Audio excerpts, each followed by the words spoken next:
All right, so I have here in the colander that's been draining is some fresh amberjack that my son gave me and or gave us. And so tonight, that's what we're gonna have for dinner.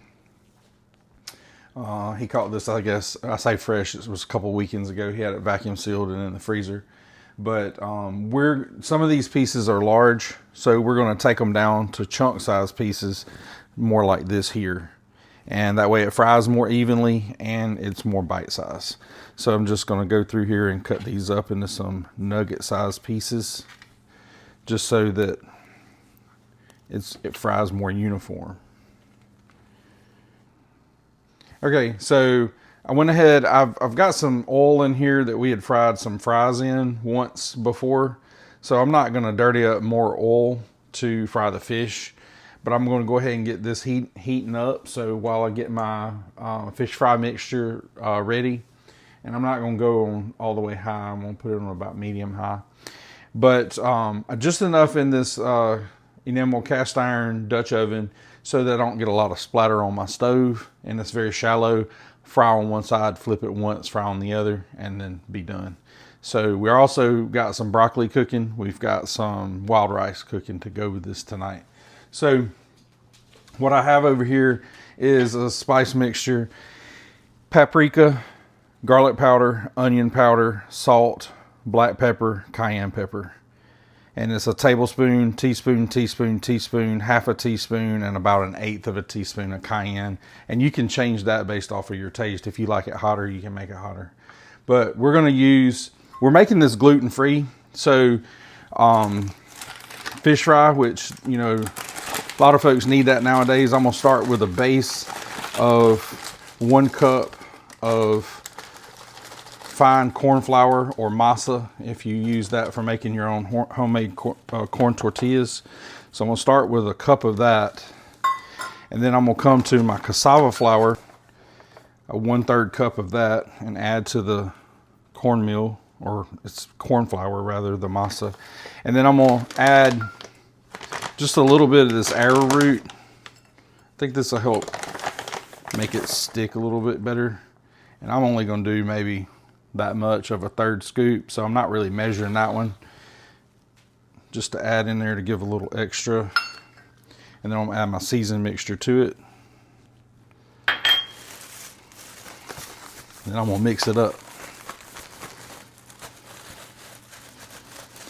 So what I'm gonna do in batches, I'm gonna put, I don't know, maybe like 6 or 8 pieces, probably about 8 pieces, or for the new generation, 6, 7 pieces.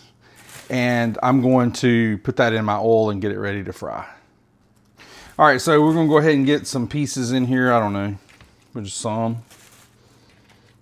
Famous words of my wife. How much do you put in there? I don't know, some. So that looks like some to me. We're gonna shake it about. We're gonna get it going in our oil here. Gonna bounce it around to get most of it off. As you can see, that was plenty of enough oil, depending on where you're from. If you're from the South, it's oil. So we're gonna check on this. It's looking good already. It's been in there a couple of minutes. We're gonna give it maybe about another minute. And then we're gonna pull it. We'll go ahead and start pulling some of the pieces out that went in first. Just by looking at the color, you can tell kind of what's done and what's not done. Now this may not be as golden brown as you will get with regular flour, because remember, this is gluten-free.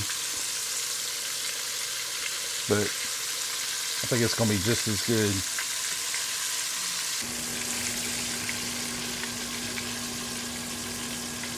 Gonna pull the rest of these, let them be draining.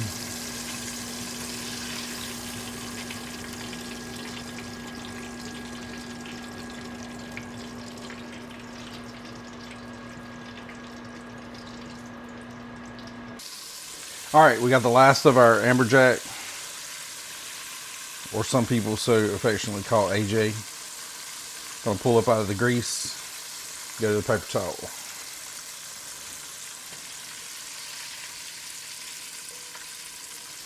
And this amberjack was caught in season, and it was of regulatory size.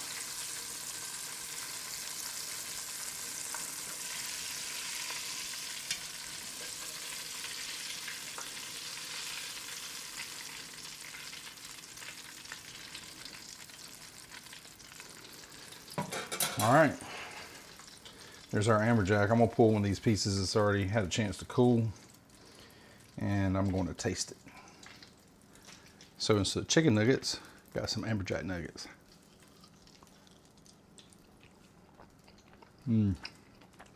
That's good. Eating it this way, you can really taste the fish, even though it's fried. Excuse me, even though it's fried. It might have could have taken a little more salt, but I think it's just right.